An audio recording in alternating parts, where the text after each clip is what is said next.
Mereka mencoba mencapai titik awal api. Dia menggigitnya dengan tergesa-gesa, mulutnya penuh lemak. Orang yang berdiri di sampingnya ini hanya bisa menarik ikat pinggangnya dan minum air untuk tetap hidup. Sudah 3 hari 3 malam dan dia belum makan nasi di perutnya. Tetapi melakukan ini adalah melatih keterampilan untuk bisa menekan rasa lapar. Akhirnya diperbolehkan makan. Perut orang ini keroncongan karena lapar dan makan 40 mangkok nasi terus-menerus. Tapi kalau sudah kenyang, dia harus buang air besar. Tetapi biksu mengajarinya keterampilan menahan diri dari buang besar. Wajahnya langsung pucat. Menemukan itu tak terbantahkan. Dia tidak punya pilihan selain mengandalkan tiang kayu untuk menderita. Kemudian belajar menahan rasa sakit.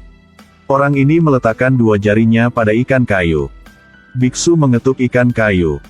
10 jarinya sangat sakit. Sehingga dia menggertakkan giginya kesakitan. Dia berkeringat dingin.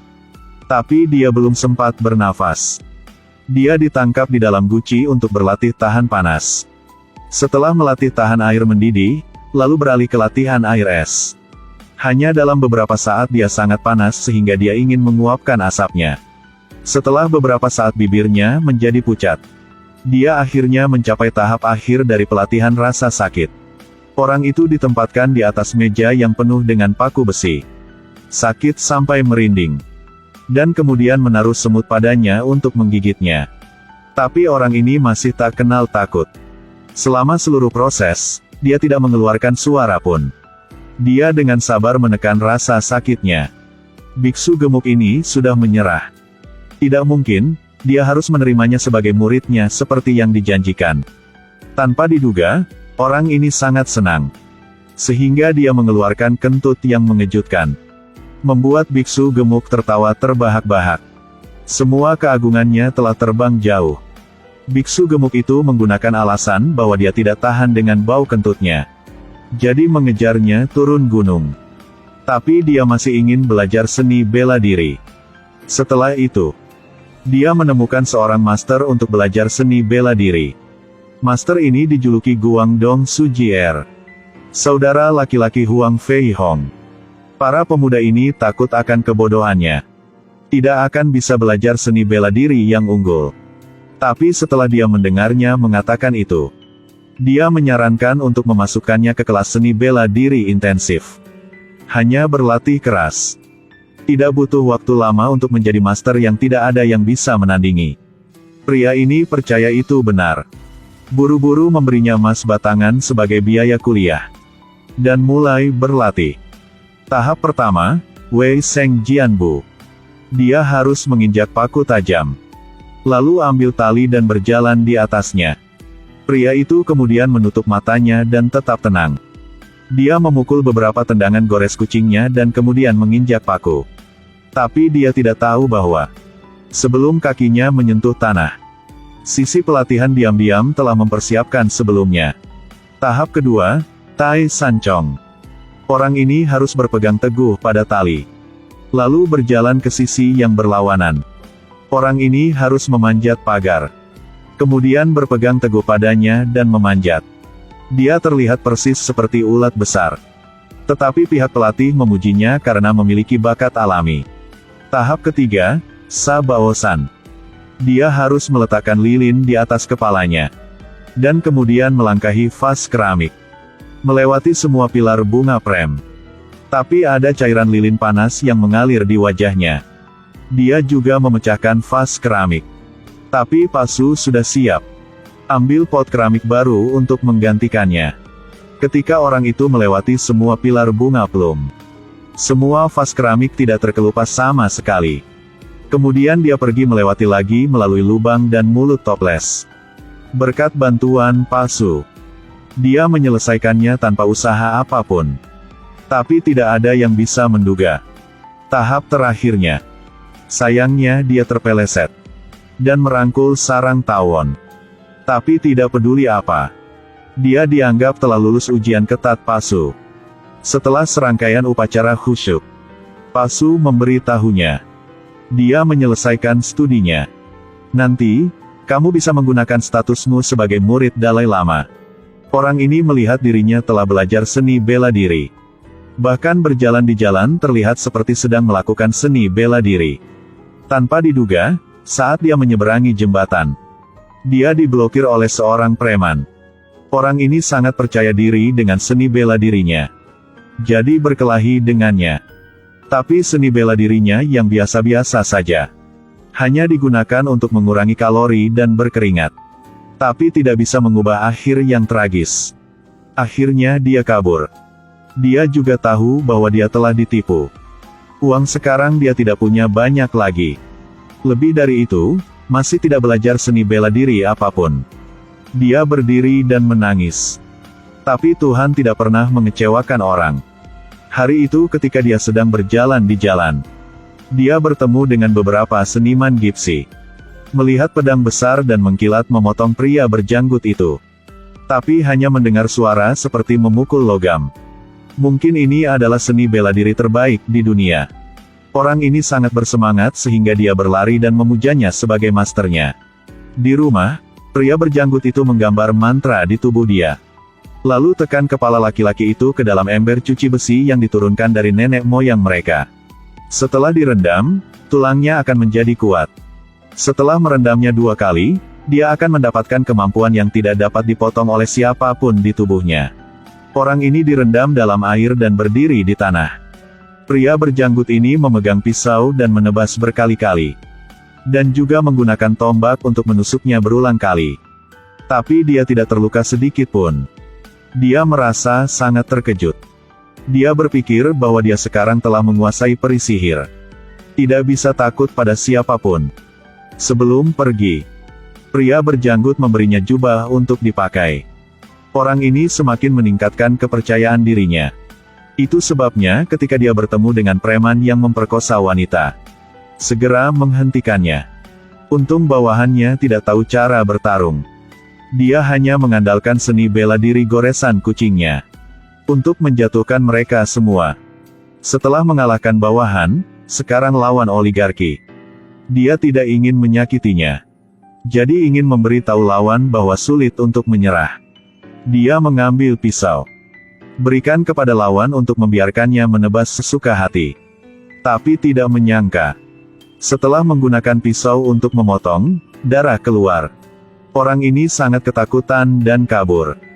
Dia memeluk lukanya dan berlari setengah jalan, masih tidak percaya. Dia memeluk lukanya dan berlari setengah jalan masih tidak percaya. Lalu mengambil kawat besi untuk menguji. Hampir menusuk pantatnya sakit. Pemuda ini karena dia ingin belajar seni bela diri. Melewati banyak kesulitan. Tapi dia ditipu oleh sekelompok scammers dan menghancurkan harapannya. Nenek moyangnya adalah seorang Taois. Suatu ketika dia berada di tepi sungai untuk berlatih.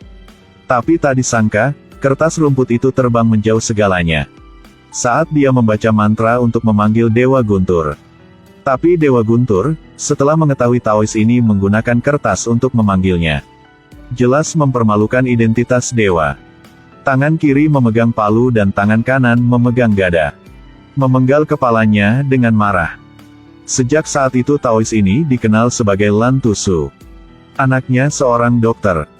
Mengkhususkan diri dalam penggunaan kotoran anjing. Dan penyakit apapun bisa terpaku. Dengan atau tanpa penyakit, semuanya akan terpaku. Semua orang memanggilnya Lan Zanzan. Putra Lan Zanzan adalah kepala tombak dojo. Tapi tidak tahu kejahatan apa yang telah diciptakan di kehidupannya sebelumnya. Dojonya terus-menerus dirusakkan. Ada 4 sekte besar dan 10 guru besar. Arhat terus memukulinya. Dia juga berusaha sangat keras tetapi dia selalu kalah. Menjadi bahan tertawaan orang lain. Karena pintunya dirusak setiap hari. Jadi dia mendapat julukan Landa Man. Hari itu Landa Man dilecehkan oleh orang lagi. Tidak diragukan lagi dia kalah lagi. Tapi pihak yang menang mengolok-oloknya. Dia sudah kalah 1000 pertempuran tetapi masih belum mengalami cedera internal. Tapi sekarang dia mati karena terlalu marah. Sebelum mati, dia menyuruh putranya untuk membalas dendam. Tapi anaknya juga orang yang tidak berguna. Meskipun dia suka memperjuangkan keadilan. Tapi seni bela dirinya lemah. Sepanjang hari dia dipukuli. Adapun keterampilan seni bela diri yang diturunkan dari keluarganya, selalu kalah. Jadi putra ini yang bernama Lan Tusuai.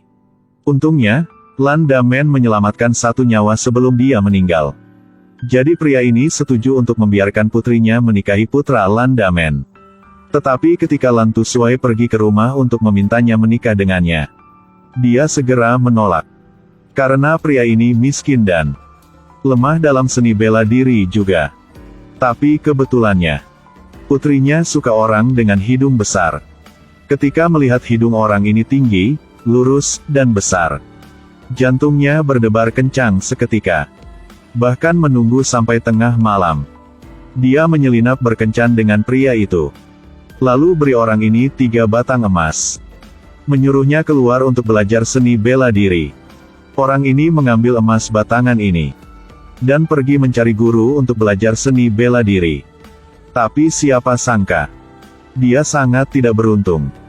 Dia salah mempercayai scammer sebagai gurunya. Bahkan ditipu 3 kali berturut-turut. Dia sangat marah tetapi dia tidak memiliki 1 sen pun di sakunya. Dia tidak tahu kemana harus pergi dan tidak punya tempat untuk pulang. Bahkan tidak tahu harus berbuat apa. Dia berpikir untuk waktu yang lama. Lalu tersesat di kuil yang sepi. Di kuil ini dia bertemu dengan master seni bela diri yang sangat bagus. Ternyata itu karena tindakan benarnya barusan. Setelah dilihat oleh orang tua ini, lihat orang ini memiliki hati yang teguh. Dia memutuskan untuk membawanya sebagai muridnya. Orang ini tidak percaya, karena dia telah tertipu berkali-kali.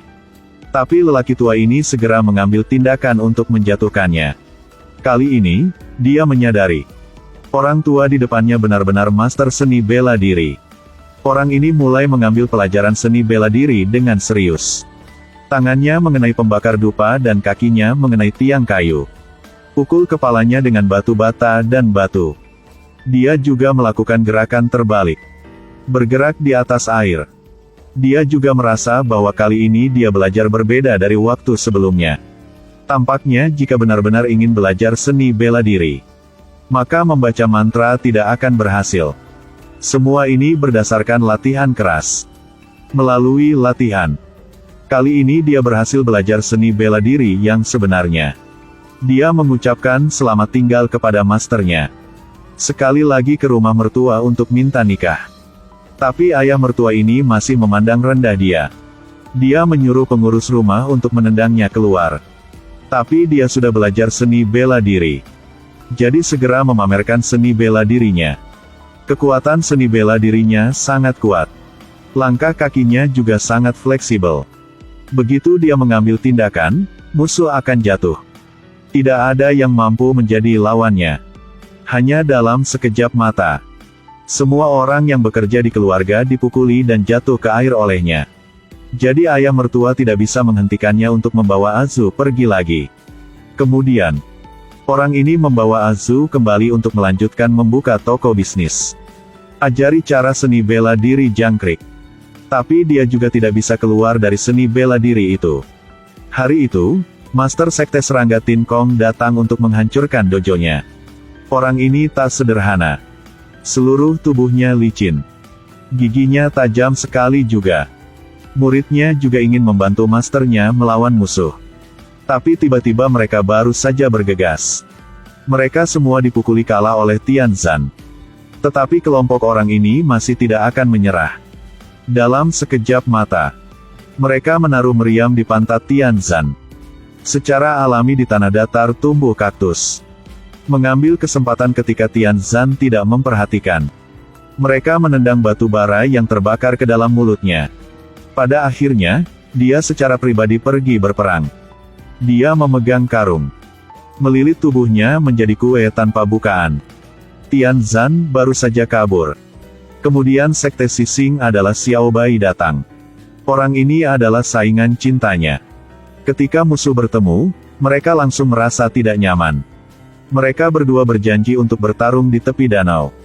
Xiao Bai adalah keturunan Sekte Sising. Gaya bertarungnya terkenal fleksibel. Itu sebabnya ketika dia menyerang, dia juga menyerang dengan sangat cepat dan kuat. Tingkat kerusakan yang dia berikan sangat kuat. Orang ini sedang belajar seni bela diri murni. Tapi dia menang karena dia memiliki latar belakang akademis yang kuat. Urusan internal yang mendalam. Itu sebabnya kedua belah pihak saling bertarung dengan lusinan teknik. Xiao Bai kehabisan napas dan menjadi lemah. Secara bertahap memasuki posisi pasif. Untuk membalikkan keadaan. Xiao Bai tidak bisa membantu tetapi melepaskan langkah terakhir. Sekte Sising. Tangan Xiao Bai sedikit bengkok. Bentuk ini terlihat seperti ular berbisa yang memancarkan sinyal. Kekuatannya meningkat secara tidak normal. Orang ini telah menemukan trik hebat. Ular selalu takut dengan bubuk belerang. Dia mengambil bubuk belerang dan menaburkannya. Ular berbisa langsung berubah menjadi ular mati. Xiao Bai kalah. Saudaranya datang untuk membalas dendam. Ini adalah orang jahat yang pernah dia temui di jembatan. Mereka berdua membuat janji untuk pergi ke jembatan untuk bertarung. Pada hari pertandingan, orang ini tengah memegang sangkar burung. Tangan yang lain memegang sebatang rokok. Dia membuat tindakan yang sangat menentukan. Sikapnya seperti uskup agung. Adapun yang jahat itu, dipukuli sampai sakit kepala. Dia jatuh dan berguling-guling di tanah. Tapi dia tetap bertekad untuk tidak menyerah. Dia melanjutkan mencoba. Ingin mengambil tindakan terakhir. Tapi tak disangka, dia ditendang oleh orang ini dan langsung jatuh ke sungai. Saudara-saudara mereka berulang kali gagal total. Tidak ingin dipermalukan seperti itu. Jadi dia terus mengirim surat perang. Orang ini juga menerima tanpa ragu-ragu. Tapi pada hari pertandingan, orang jahat itu memanggil 4 penjahat besar di Gipsi untuk datang. Orang ini memiliki seni bela diri yang hebat. Tapi dia hanya punya 2 tangan jadi dia tidak bisa melawan dengan 8 tangan. Hanya dalam sekejap dia dipukuli sampai dia takut lari. Tapi 4 kejahatan besar seperti bermain kucing dan tikus. Untungnya Azu sampai di sini tepat waktu. Dan membawanya pulang. Di malam hari, pemuda itu setelah dipukuli dengan menyedihkan merasa putus asa. Dia tidak menyangka bahwa dia belajar seni bela diri begitu keras. Tapi hasilnya tetap kalah. Tapi setelah dia berhenti sedih, dia ingat seni bela diri yang diturunkan oleh leluhurnya. Tapi dia menggunakan seni bela diri itu untuk bertarung sebelumnya tapi dia selalu kalah. Jadi dia tidak memiliki iman. Tapi kakaknya mengatakan, dia tidak bisa menggunakan seni bela diri itu. Itu karena dia belum makan hidangan spesial. Pada malam itu, kakaknya menyuruhnya makan 5 hidangan beracun yang sangat bergizi. Kodok kukus dan kalajengking tumis. Tokek dingin dan kelabang goreng. Salad laba-laba.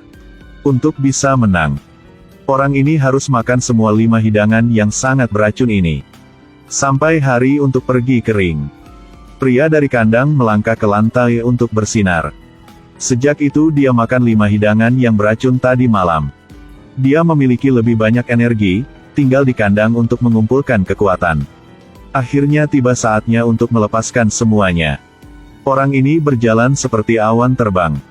Mengambil tindakan dengan sangat cepat.